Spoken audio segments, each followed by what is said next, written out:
അങ്ങനെ നമ്മുടെ അനുശ്രീ ആര്യനോട് പറയുന്നുണ്ട്, ഇവന് വേണ്ടി അടി കൂടിയിട്ട് ജയിലിലേക്ക് പോകണ്ട, ഇവൻ എന്താച്ചാൽ ചെയ്തോട്ടെ, ആരുടെ ഒപ്പാച്ച നടന്നോട്ടെ, ഏത് പെണ്ണിൻ്റെ ഒപ്പം നടന്നാലും എനിക്കൊരു പ്രശ്നമല്ല. കാരണം ഒരു പെണ്ണിൻ്റെ സമ്മതത്തോട് കൂടിയിട്ട് കെട്ടിയാലാണ് അത് കല്യാണം ആവുള്ളൂ, അല്ലാതെ പക്ഷെ അത് കല്യാണം ആവില്ല.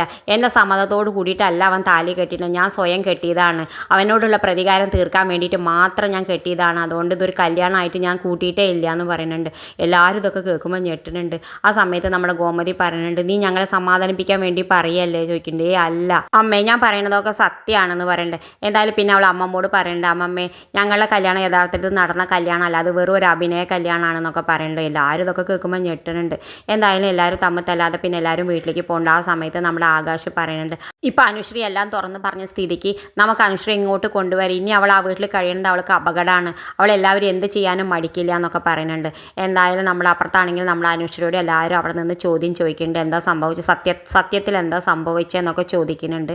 അനുശ്രീയൊക്കെ പറയുന്നുണ്ട്. എന്തായാലും അനുശ്രീക്കാണെങ്കിൽ ആകെ പേടിയാവുന്നുണ്ട്. നമ്മുടെ അലോകാണെങ്കിൽ അതിലേക്കേറെ പേടിച്ച് വരച്ച് നിൽക്കുന്നുണ്ട്. ഇത് കാണിച്ചുകൊണ്ടാണ് ഇന്നത്തെ പ്രൊമോ അവസാനിക്കുന്നത്.